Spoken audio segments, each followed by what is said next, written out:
Hello and welcome to today's video. So this time we're going to be taking our second look through the DeAgostini official Star Wars figurine collection. Now these came out in 2006 and each issue had a magazine such as this one. This is number 21 and it was accompanied by a small sort of soft lead figure. Which is the one. This is the one that came with this one. And what we've been doing, I've already done the first sort of 20 or so, and this is going to be 21 to 40. Looking through these in detail and seeing how good mine are. Some of them need a bit of a clean because they've been on display a long time, and seeing which ones I'm sadly missing as well. So anyway, that will be the subject of today's video. So sit back, relax, and let's get to it.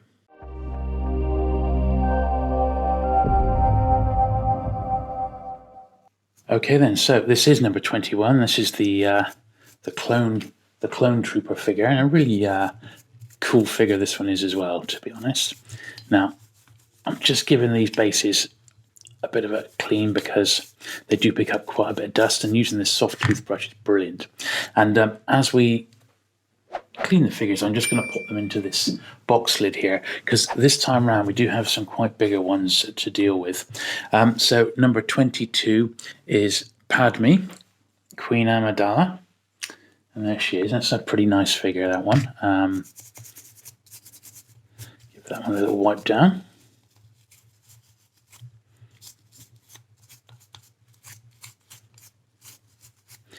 As I said, this was an official publication. It was completely authorized by Lucasfilm, and I think DeAgostini did a good job. I'm amazed that they stopped at number 60.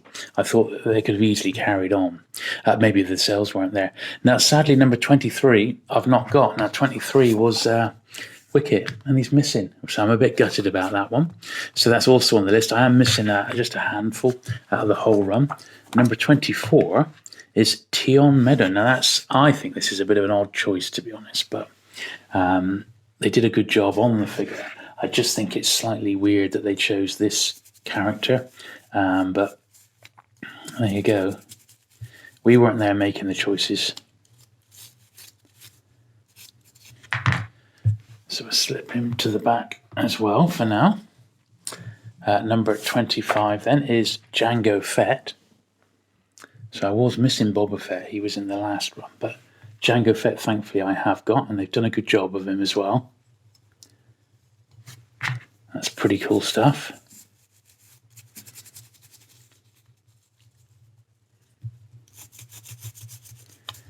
Give him a little dust off here.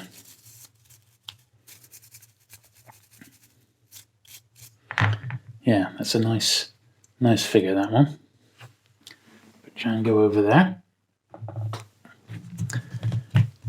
26 then is Jabba the Hutt. This is a huge figure, weighs a ton. There he is, a real hefty bit of lead there.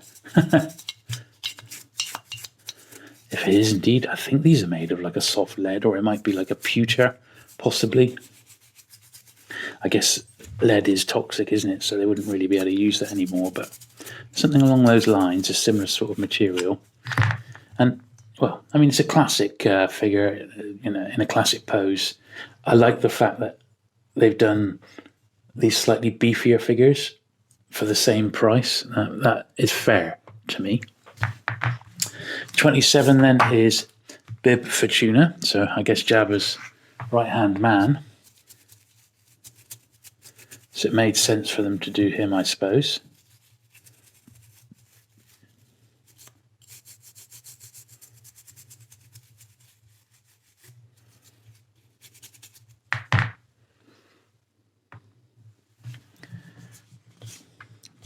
'28 is Lando. Not too bad a likeness there.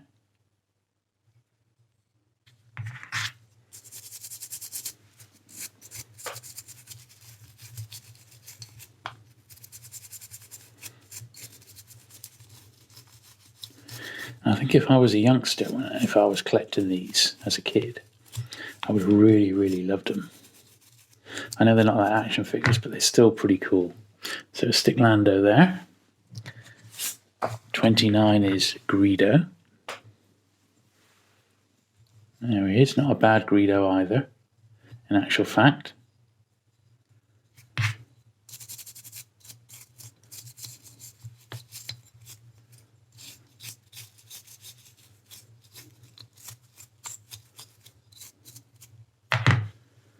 There he is, Greedo in the front. Now number 30 is an AT-AT walker, and this is possibly one of the greatest ones in the entire range. I think that is really, really smart, that. Very, very good figure.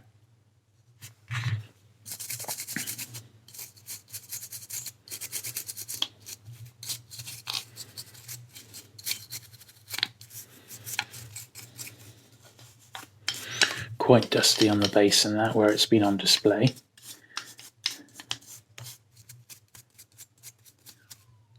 But nice. That's a nice figure, that one. And yeah, definitely I think one of the best ones in the entire range, that. Very, very nice. Yes, good stuff. Let's pop them that way around. Number 31 is the Jawa. There they are, not too bad.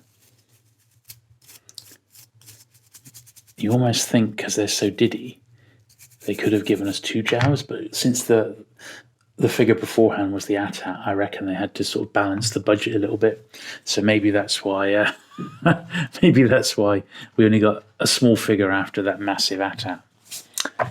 Now number 33 then is Mace Windu. There we are. It's a nice cool version of Mace Windu.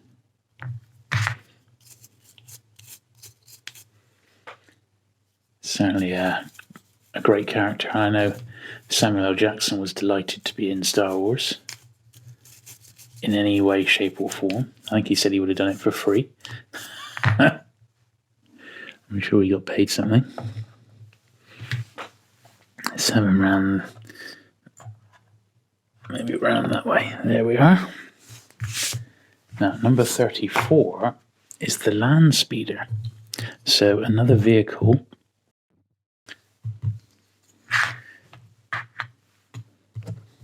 It's really heavy, this. It's got a little base on it, which I believe I've got the right base for it. It's super heavy. So I'm hoping this one just slots in like that. I don't think that's the correct base for it, because the base is slightly bowed, so I'm going to leave that out because I'm not so sure it even used a base at the time. So I'm going to keep that little base there, and I'm going to just put the Land Speeder over there for the time being. Number 35 then is Wedge. Rogue Squadron Pilot, Wedge Antilles. There we are. Well, I mean, you couldn't tell it was Wedge, but it's good that it's an X-Wing pilot.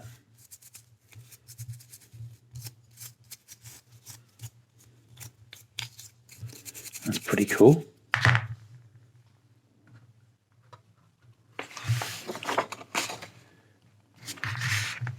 Ah, look at this, look. This solves the problem. Dear reader, unfortunately, due to production problems, we were unable to supply the stand for the Land Speeder featured in issue 34. We have now supplied the stand with this issue. Please accept our apologies. So I still don't know if that is the correct stand or not, to be honest, but there you go. 36 then is a Tuscan Raider. Classic pose on that one. That's really nice. They've done a good job on that one. That's nice.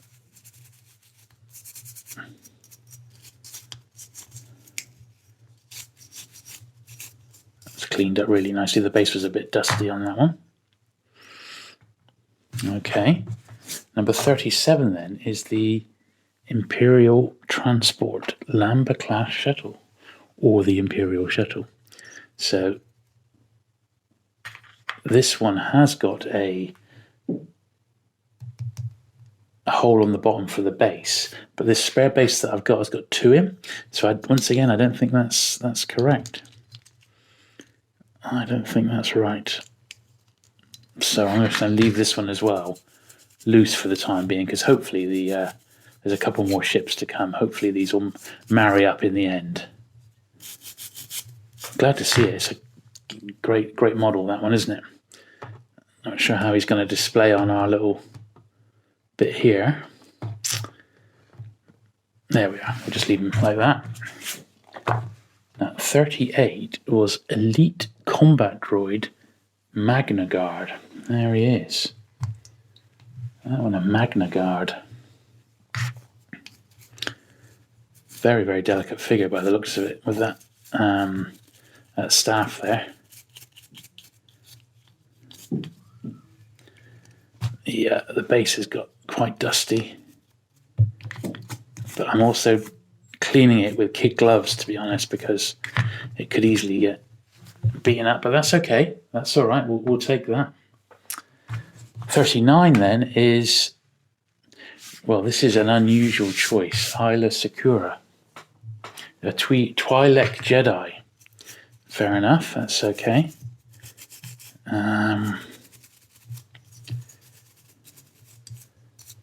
That's cool.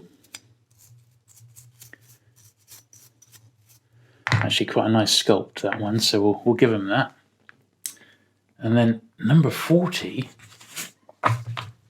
is the Millennium Falcon, which is here. So here's the Falcon, and this one also comes with a base of some sort. So whether the base that we've got is going to fit the Falcon or not, we shall soon see. But let's give it a clean first. Oh, it's a really heavy casting, this one.